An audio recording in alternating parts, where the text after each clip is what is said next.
शहर के एक कॉलोनी में एक बुजुर्ग कपल अंकल और आंटी रहते थे।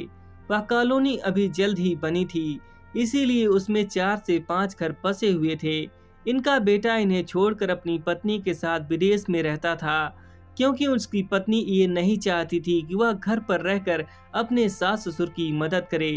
ये बुजुर्ग अंकल और आंटी जिस कॉलोनी में रहते थे, उन्हें हमेशा से यह डर रहता था कहीं कोई घटना ना हो जाए, इसीलिए वे ज्यादा घर से बाहर नहीं निकलते थे। लेकिन उनका यह रूटीन था कि हर सुबह सूरज निकलने के बाद वे टहलने के लिए निकल जाते थे। एक दिन दोनों रोज की तरह सुबह को टहलने निकले थे। तभी उन्होंने देखा कि एक लड़का तेजी से साइकिल चलाता हुआ जा रहा है और उस साइकिल के पीछे एक फावड़ा बंधा हुआ था। लेकिन उन्होंने ज्यादा उस पर ध्यान नहीं दिया और वे वापस घर चले गए। दूसरे दिन उसी समय फिर से वह लड़का दिखा और उसी तरह वह तेजी से साइकिल चलाता हुआ जा रहा था। इसी तरह तीसरे और चौथे दिन भी वह लड़का दिखाई दिया। 5वें दिन आंटी जी ने अंकल जी से पूछा, ये लड़का हर रोज सुबह इसी तरह तेजी से साइकिल चलाते हुए कहाँ जाता है? मुझे लगता है कि कुछ तो गड़बड़ है, कहीं ये लड़का कोई गलत काम करने तो नहीं जा रहा है। लेकिन अंकल जी ने आंटी जी को मना कर दिया और घर वापस चलने के लिए कहा। परंतु आंटी जी बोली, हमको देखना है कि हमारी कॉलोनी में कोई गड़बड़ तो नहीं है।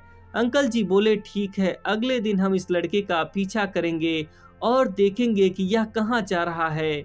अगले दिन सुबह को फिर से वह लड़का तेजी से साइकिल चलाता हुआ निकला। उसके पीछे अंकल और आंटी जी भी पड़ गए।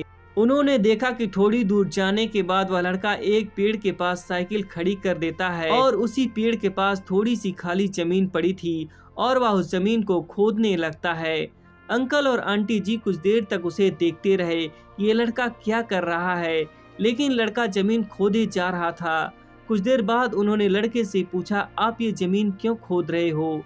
लड़के ने मुस्कुराते हुए कहा कि अंकल जी, मैं आप दोनों को रोज यहाँ पे देखता हूँ, लेकिन आपको मुझसे डरने की कोई जरूरत नहीं है और यहाँ जमीन मैं इसलिए खोद रहा हूँ कि मेरी यहाँ नई नई नौकरी लगी है।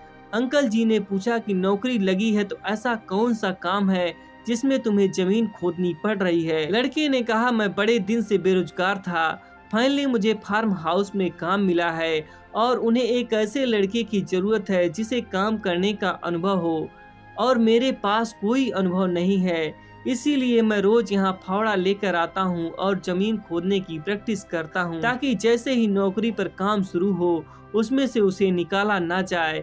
इसीलिए रोजाना वह यहाँ पर मेहनत करता है। उस लड़के की बात सुनने के बाद अंकल और आंटी जी ने लड़के को आशीर्वाद दिया और बोला कि बहुत बढ़िया बात है, प्रयास ही जिंदगी में सब कुछ है। यह छोटी सी कहानी जिंदगी में बहुत बड़ी बात सिखाती है। आप अपने जीवन में सफल होना चाहते हो तो जिस क्षेत्र में आप जाना चाहते हो उसके लिए जी तोड़ मेहनत करने के लिए अभी से तैयार हो जाओ, तभी आपको सफलता मिल सकती है। अगर आपको यह कहानी पसंद आई हो तो हमारी वीडियो को लाइक करके चैनल को जरूर सब्सक्राइब करना। मिलते हैं नेक्स्ट वीडियो में। Thanks for watching.